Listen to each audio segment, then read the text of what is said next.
What's going on, everybody? Welcome back to Maverick Performance Golf. So today we have a guest in our hitting bays here at 1611, and that is Mr. Justin Frazell. Hello, Reno. How are you, buddy? I'm good, man. How are you? Man? I'm, you know what? I'm doing as well as can be expected in the year of the Rona. The year of the Rona. Yeah, is that just the new tagline for it? The year of the Rona? Let's not officially call it anything. You know, as much credit as it gets for destroying this a year, I would just soon see it go away and be over. I will tell you this though, because the schedule has lightened up, because of everything being shut down, it has allowed for a few more swings of the old club. It has. If there's been any positive out of it, besides, of course, getting time to spend with my beloved children and my wife, it's been extra golf. So today what we're going to do is we're starting off the inaugural, what we're calling the Quick 9 interviews. So you're going to play 9 holes, and you picked the Troubadour Golf and Field Club in Tennessee. Tennessee, yeah. Now, every other kind of Texas red dirt guy that comes in after you is also going to be playing the same golf course. So we've coined it in honor of you, the TXRDR Challange. And a lot of those guys should know that because they've all been to Nashville and sold out. So, they should be real familiar with things in Tennessee. Perfect. One of the things we like to do is dive into our guest bags and see what they're playing. So if you don't mind, we're going to start from the driver and work our way down, just kind of what equipment you play and if there's a reason why other than it's in the bag. I was fortunate enough to have a really strong relationship with our friends at the Oven in Fort Worth, Nike Oven. Our brother Nike Mikey was always really good to us there. Yep. And so he gifted me this set of Vapors, Nike Vapors, and he also gifted me the set that I was playing previous to this were the Nike Blades.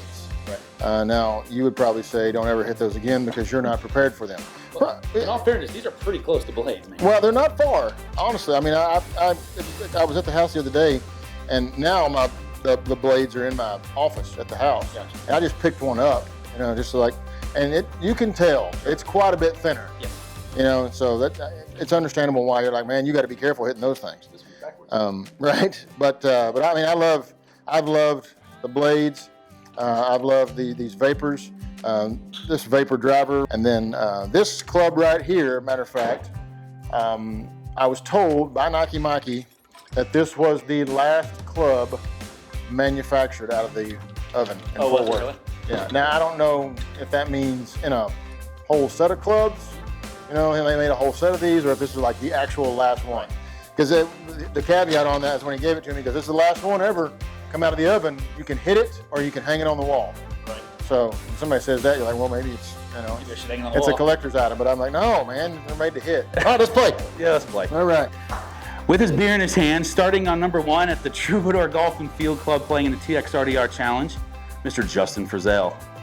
Which come hold this. Come hold this.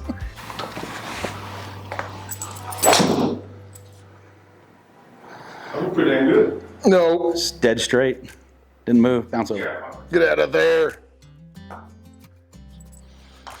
Okay. So I mean, right off the bat, we've found out that the machine's broken. That is it not, pin high, 15 yards out right now. Dang right. Good Stay one. there. Very lovely, bro. Thank Auto you. putt. Thank you. That's better. Machine. Nice par. Where am I? Did I putt? Did it putt? Did it putt? Oh, Starting out against the par. How does it know I would 2-putt from 40 feet? So I'm going to start off in a different spot than we did last time, but picking for Preemies. Yes, sir. Obviously an event that typically is at the end of August every year. Oh, no. That'll be okay. Stay on the green or you're chipping. Chipping. Give me a bounce. That's a 2-putt, too. All right. So what was the big driving force behind starting picking for Preemies? Originally, it was because my friends at the March of Dimes came to me in 2004 and said, hey, we want to do a fishing tournament. When 2005 happened and our daughter was born, JC, she was born 2 months early, 4 pounds and half an ounce. Casey and I are now parents of a preemie baby. We're scared out of our lives. Let's find a way to help. So I just called a bunch of friends. We had about 12 artists that were there that I called, and they were all like, yep, we're in. It was much easier to do at that time in 2005, and it ever has been since for the most part. And we raised about $27,000 for the March of Dimes. And Casey and I stood there on that stage, and it was all said and done. You know, cried like babies because we're like, oh my God, we raised $27,000. You know, one of those things deals. And you know, it was nothing more than literally a couple of phone calls, throw a party. Right. Not anything different than what anybody could do on any, you know, Friday, Saturday, Sunday night. Sure. It's just people wrote checks, you know. So and then from there, we moved to the Glass Cactus and Grapevine. After that, in 2007, our son was born. He was born premature as well, which was a surprise. He was 3 months early at 3 pounds, 10 ounces. And so JC at the time, now she's 2, Kaysen's brand new. JC was born with as premature with a certain set of difficulties. She would have arrhythmia and apnea, so that she would stop breathing in the middle of the night. And she had a belt on that would alert me and her mom that she had stopped breathing.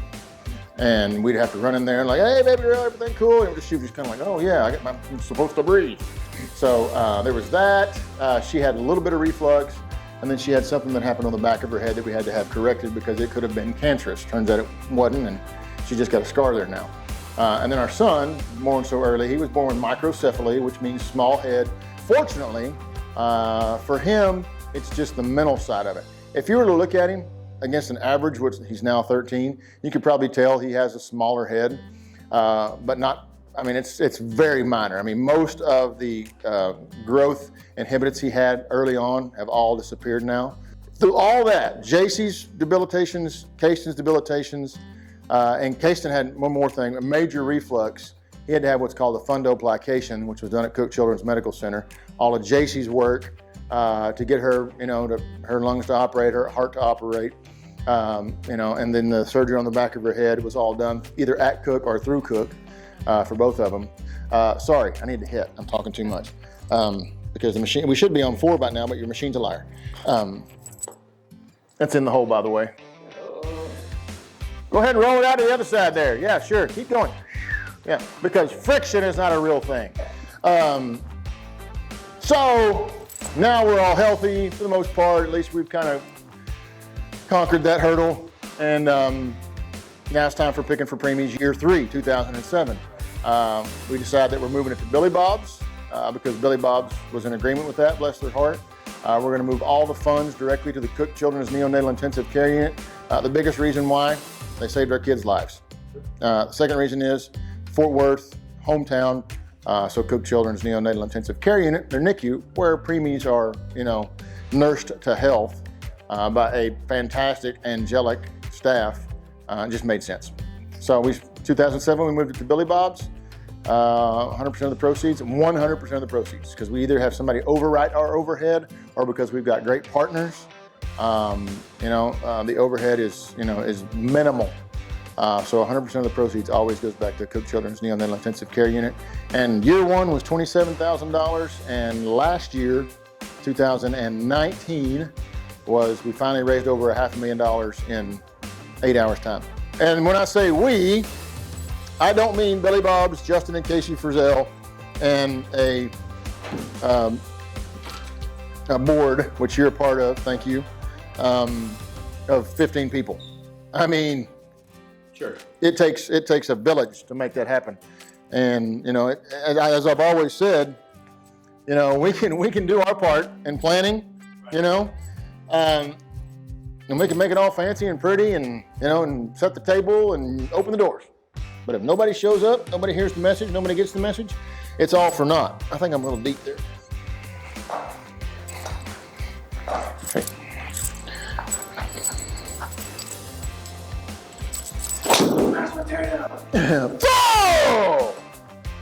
Oh, where are you going? Yeah. So fast forward to obviously 2020, and typically right about now we'd be crunch time for Picking for Preemies. Oh, yeah, no, I mean, exactly. I mean, at this time, I mean, we'd be done.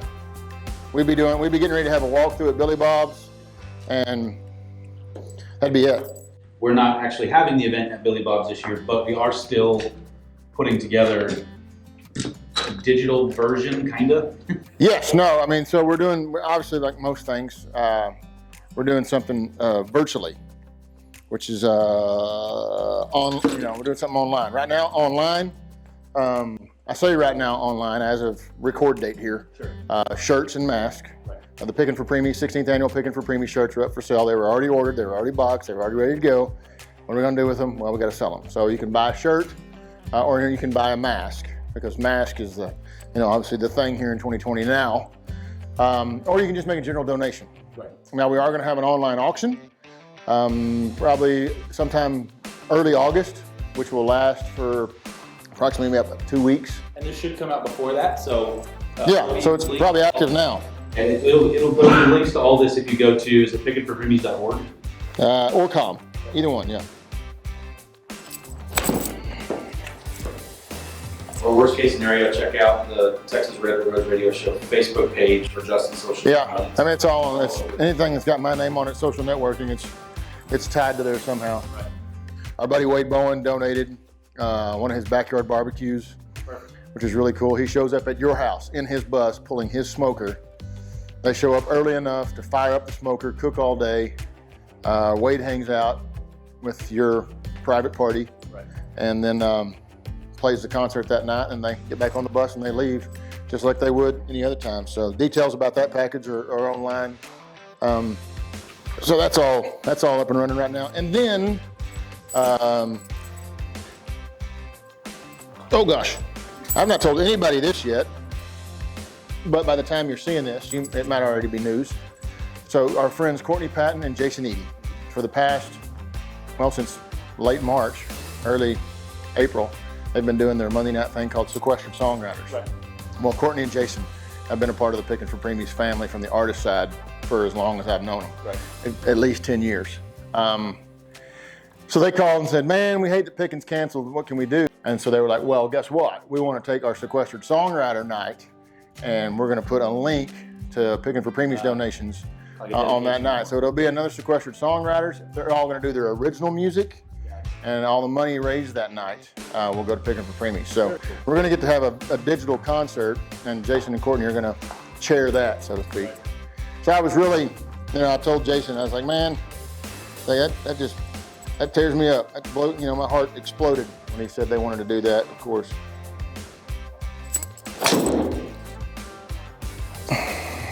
Right there. Come back a little bit. There you go. What's wrong with that? What's wrong with that, Rhino? That's 400 yards. Don't look, it's 400.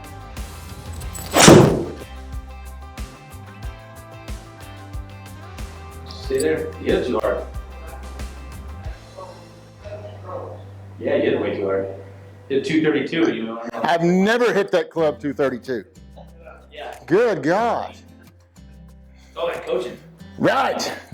You know what it is? It's all the working out I've been doing. I don't know if you can tell or not, but I'm pretty ripped. I've been doing body fit for 36 hours. So that might go in. Quick look, everyone. It's going in. Rhino, I'm pulling it a little bit right. I feel like I am. Great, thanks for the help. Yeah, appreciate that. Yeah. I got it. No, stay right there. I got it. Yeah. That's it. Yeah, good job. Yeah, I just love my teaching pro. See what you made me do? Look what you made me do. You over-taught. She absorbs too much coaching. I'm gonna hit that. Now I'm gonna hit this one 235. All right, Steve. Yeah, you're gonna get this up pretty low on the ground to get it there. Why? Because there's a big ass tree in front of you. I thought as a coach, you tell people the tree's not there. Just hit the ball. No. All right, watch. What happened? One time. What happened? So you don't know you're messing with the fro. I'm pretty sure golf game has gotten quite a bit better in the last, I'm gonna say, year and a half. Well, again, I've been working out. You can tell, I'm ripped. So, I attribute it to that and chicken fried steak. And this is about how most of our rounds of golf go. Sure, if I go.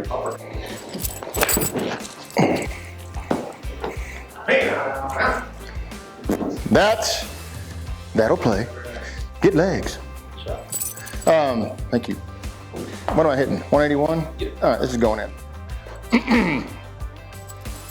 You need to announce me again, or is that only the first hole? Okay. All right. Well, you know, it's different here.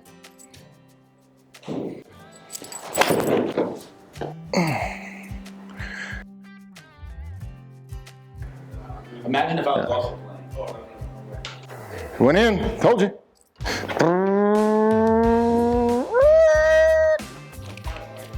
Boom. Man, I really don't know about this. This is the tricky part. Yeah, where it's trying to. It's I mean, I'm in the sand, but I'm not in the sand.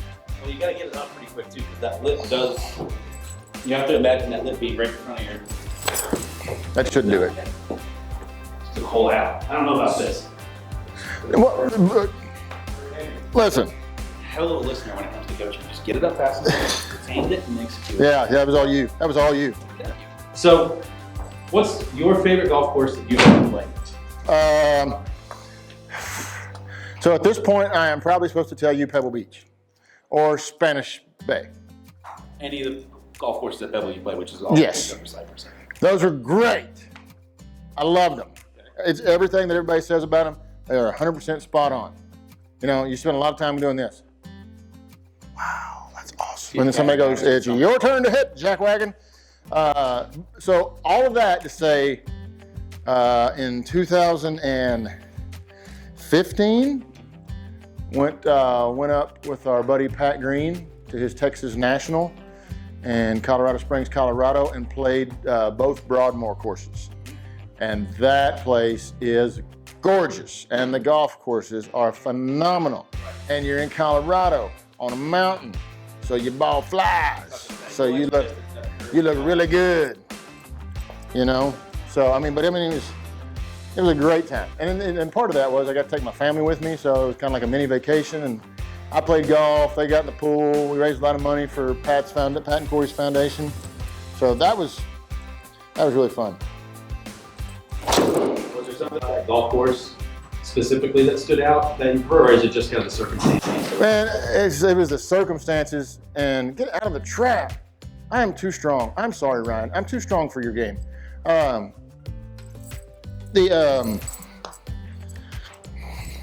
We should probably set this on like master class or something next time. No, it was this. I mean, the course was gorgeous. It was in great shape, and it was like 76 degrees the whole time. No, so I mean, everything was just like perfect. So, but listen, Spanish and Pebble were phenomenal because it's a bucket list for a lot of people, you know, as it should be, especially golfers. But boy, let me tell you,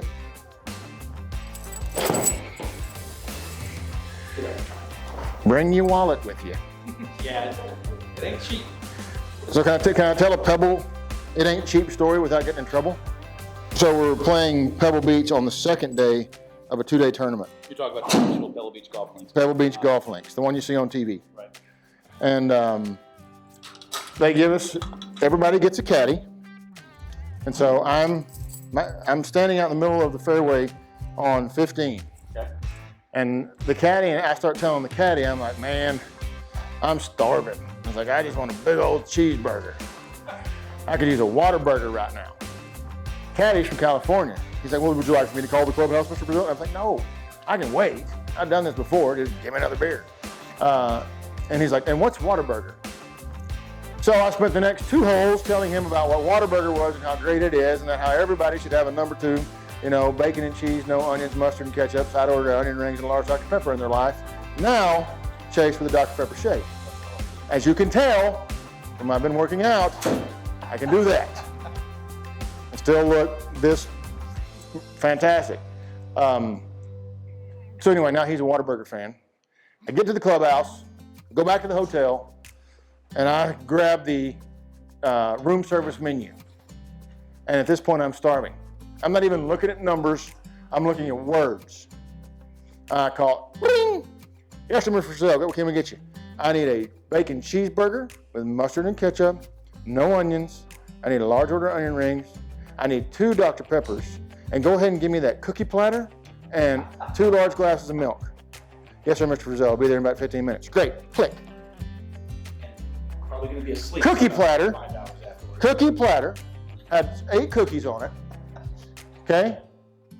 4 drinks, 1 cheeseburger. $98 before tip. Listen, best $98 ever came.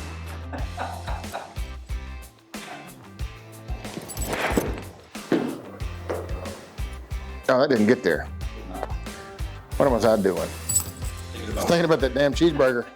Thinking about my $98. My bird. My $500.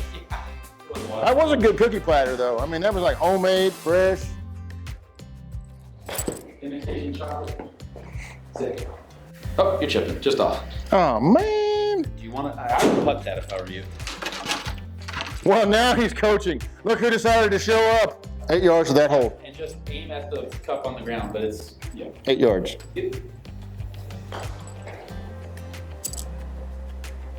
Hold it. Here's what I'm gonna do.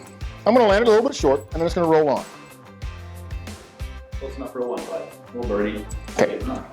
And the wind is 3 miles per hour to the right, which I've not been paying any attention to since this game started.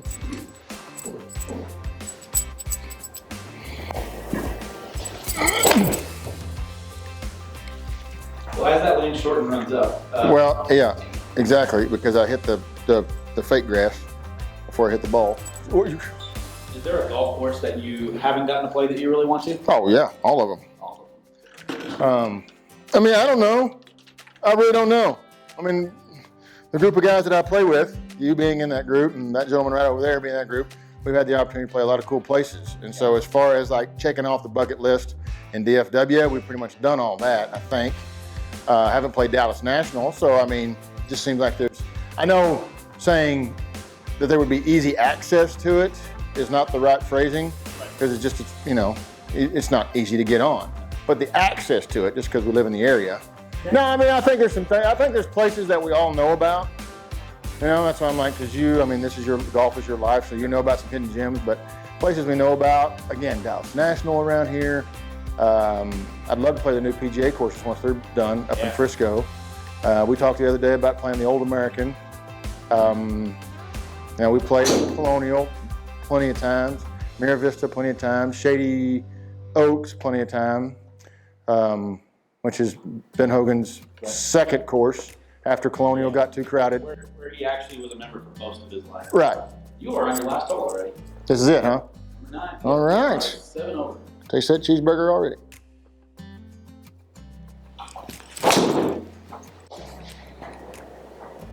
Oh, your best drive, too. Yeah, I'm loose now. And then you got St. Andrews, and then you got all the Pinehurst stuff, and you know, this place right here seems like it'd be pretty fun. Troubadour? Yep. So I don't know after that. So since we're kind of wrapping up here, we really haven't talked about TXRDR or any of your on-air stuff that you pretty much what you do for a living.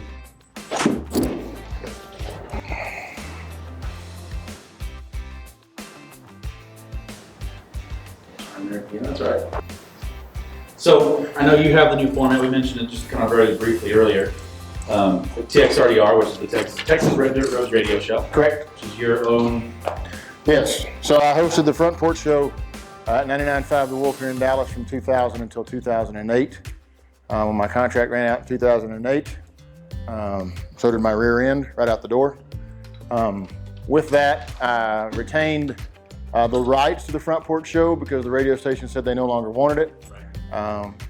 They probably felt like I wasn't going to be able to do much with it anyway. When they found out that I was, they called and said, we'd like to have that back. So when they called and took back the name, I had to change the name, and which ended up being a blessing. Because like, all right, it's my own company. Started my own company. And what am I going to call it? And then in the middle of the night, honestly, the Texas Red Dirt Roads came to me. So we call it Texas Red Dirt Roads, and it's the same format it's been for the past 20 years. Now, this year you've introduced kind of I'm not going to call it a second show because it's really not that, but. Well, so the concept is, it's been 20 years. That might go in. Look at that birdie. See, it skinned one off right there. So yeah, I've been doing that for 20 years, but I changed it in the fact that it's been 20 years. And there are artists that have been doing all of this brand of music for as long as I've been doing radio. And fortunately, we're all like, not just friends, but really good friends. Right.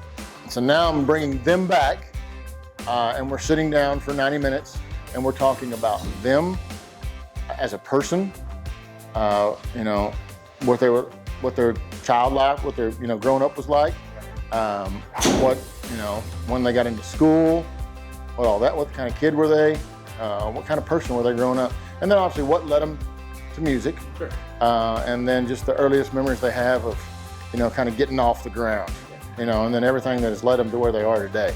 And you know, it's why it's called Backroads Conversations. It's more about the songwriter than it is the song. And then as the story lends itself and the conversation lends itself to certain songs or certain musical points in that person's timeline, then, you know, we get a song out of them. But it's not 90 minutes, 2 hours of just songs.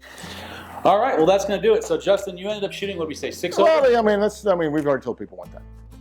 Let's not reiterate that. That's not a bad, it's better than before. It's on the front 9. That means 12 over. That means 80 to 88. Well, you got to post, we got to post a score for the challenge then. Oh, I know, yeah. And because I'm, again, the purveyor of the challenge, how many strokes do I get? How many do you want? 6. Well, what's your handicap? 6. But big thank you to Justin. Hey, buddy, thank you, man. Enjoyed it as always. Appreciate the time. It was fun, always is. Look forward to getting you back on the golf course where we can sweat our asses off and ride on some motorcycles again. Yeah, shout out Finn Cycles. Those things are cool, and my birthday's November 15th every year. So thank you, buddy. Appreciate it, man. Y'all come check out 1611. It's a fantastic facility. Some excellent coaching from Ryan and the team here. So. Yep. So if you do want to book one of the lessons, make sure to check out MaverickPerformanceGolf.com. We also want to say a quick thank you to our apparel sponsor, and that is Surf and Turf Golf. You can check them out on all social medias and their website, which is surfandturfgolf.com. And the great and powerful Oz that was behind the curtain today, Delph. D. Thomas. Delph.